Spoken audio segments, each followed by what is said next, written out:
Video, I want to share with you how I'm going to grow this $1 million portfolio into $10 million. And feel free to comment on anything about this, but this is basically my philosophy of how I think it will be possible for me to do so. I don't have a specific time frame, but um, I don't want to be unrealistic as well. But if I can do it in the next 5 years, that would be a fantastic outcome, right? I can basically 10x my portfolio in 5 years. If I can do it in 3 years, that'll be crazy. But obviously, I don't expect to do it in 3 years as well. What I'm looking for is I'm trying to beat the market consistently. But this is the strategy that I've used in the past that I want to share with you, so then at least you can get a sense of how I think about this process. Okay, so right now, these are the stocks that I own.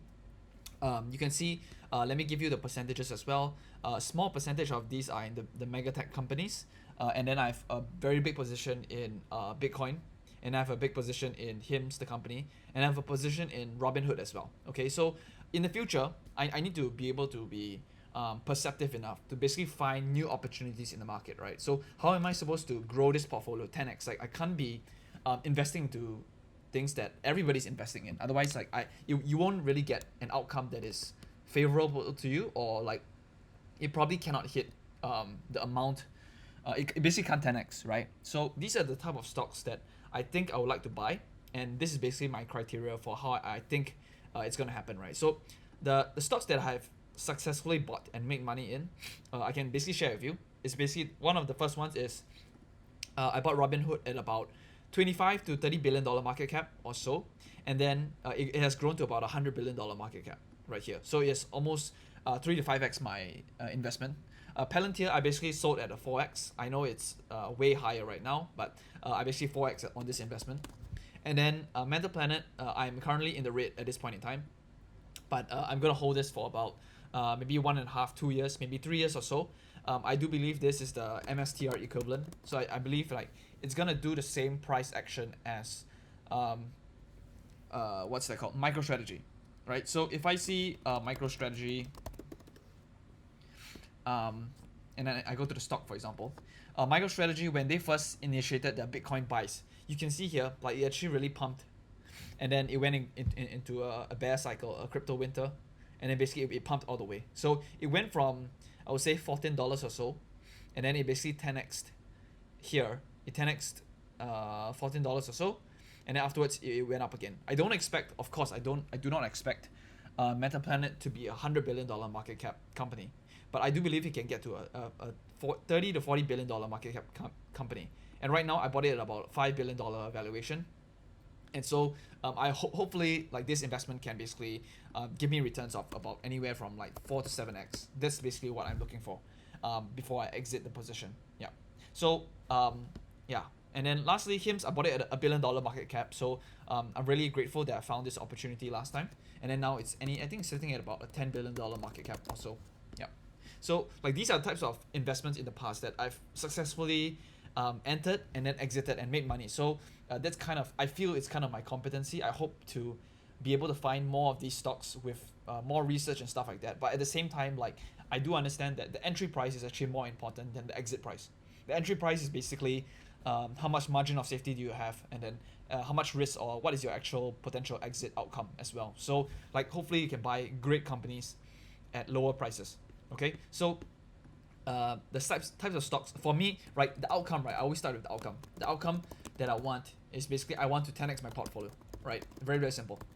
Okay, um, and then the types of stocks that I need to buy to be able to achieve this outcome, right? I need to buy anything that can 3 to 10x reasonably, right? For example, like if I buy Google, Google is probably not going to 3x my money anytime soon, because it's just too big, right? There's like a $2 trillion market cap.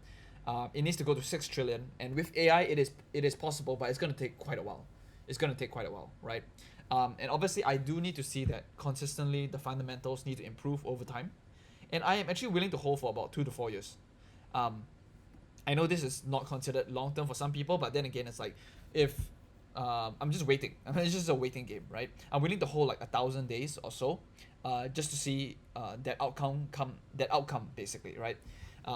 Yeah, so I'm not really trading these stocks. I'm just more like consistently looking at, hey, are the fundamentals improving over time? And if it does, then it's great. Yeah. And then I also do like buying sub $100 billion market cap companies. And the reason why is because like it is way easier to get from like, for example, from 10 billion to get to 40 billion in market cap. Like it's way easier to do this versus if it's like a $90 billion market cap, right? For it to go to a $300 billion market cap, it's like extremely difficult, right? So I don't really like these types of stocks where the market cap is too high. I'm actually okay with valuation. I'm okay paying for a very high PE. I'm okay paying for a high PS actually. What I don't like is that I don't like if the company is just too big, right? If the company is too big to begin with, it's just really hard to grow the market cap in the first place. Yeah. So like I think Palantir was the only one that really defied logic because now it's sitting at a $400 billion market cap, and I sold it at 160, and even at 160 I thought it was overpriced already. But yeah, sometimes you lose, sometimes you lose, right? So yeah, yeah. So I do buy sub $100 billion market cap companies so that the 3 to 10x it is possible, right? It is quite reasonable for a company that's like $3 billion to go to $30 billion, basically. And yeah, obviously it's a combination of luck, execution. The team needs to be good. Your product needs to be good. You need accelerating revenue growth, right? So you don't have a lot of companies like that, but in the US markets, you know, you always have a chance somehow, right? So yeah, all right. So and then yeah, I like a very good exit outcome for me is like if I can minimum 5x. If I can 3x, of course, this will be fantastic as well. Purely because if I put in like 50k and it goes to 150k, it's not life changing money, but like it's definitely beating the market, right? So like if it's beating the market already, that's a fantastic outcome in the first place. Yeah.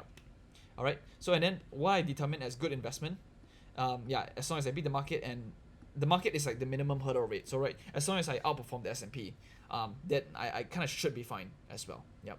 So once again, if I want to 10x my entire portfolio, in a sense, I need to be hitting winners consistently, right? And like a minimum winner is like 3x. If it just 2x's, it's not a very exciting outcome because like I should just be buying Facebook and Google at that point in time, right? I should not be buying speculative companies. But I'm aware that keep in mind, if you cannot lose this money or if you cannot stomach risk, right? I would suggest you not to follow me because I do buy speculative companies, and they're speculative because they're just smaller. But smaller generally means you move faster as well, right? So speculative companies as well, their earnings is probably not as predictable. Okay, so there could be down quarters, and then you kind of need to stomach the risk. You need to be able to see the volatility go up and down, and you should be okay with that, right? So yeah, so this is basically my philosophy, and yeah, it's gonna be a difficult journey because actually the problem is not really like finding stocks per se, is whether you're able to actually put in the amount of money necessary needed it for it to grow. So for example, it's like if I put in $500,000 in AMD tomorrow, I'm actually not afraid.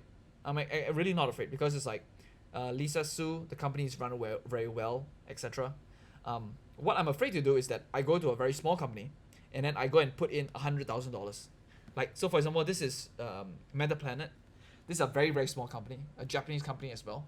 So like, they don't have a proven track record of basically performing, right? So in this position right here, it's actually my biggest ever position on a risk portfolio, on a speculative stock. I have about $100,000 in this right here. So yeah, that gives me some anxiety, right? It's like, what the heck?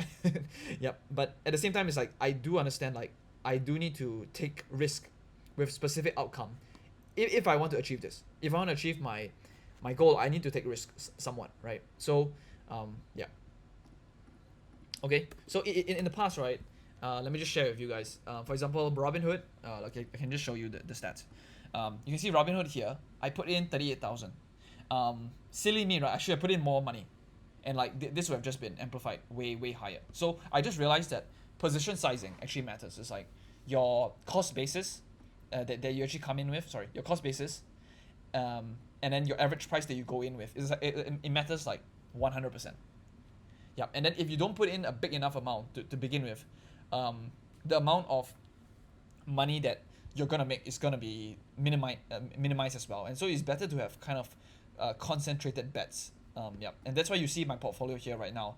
It's actually really concentrated. It's like Bitcoin, and then there's like HIMS over here, and then there's like Robinhood, and then everything else actually does not matter. Like this does not matter at all. Yeah, it's really like very focused on three, and then I have one that is 3350, so just this Meta Planet as well.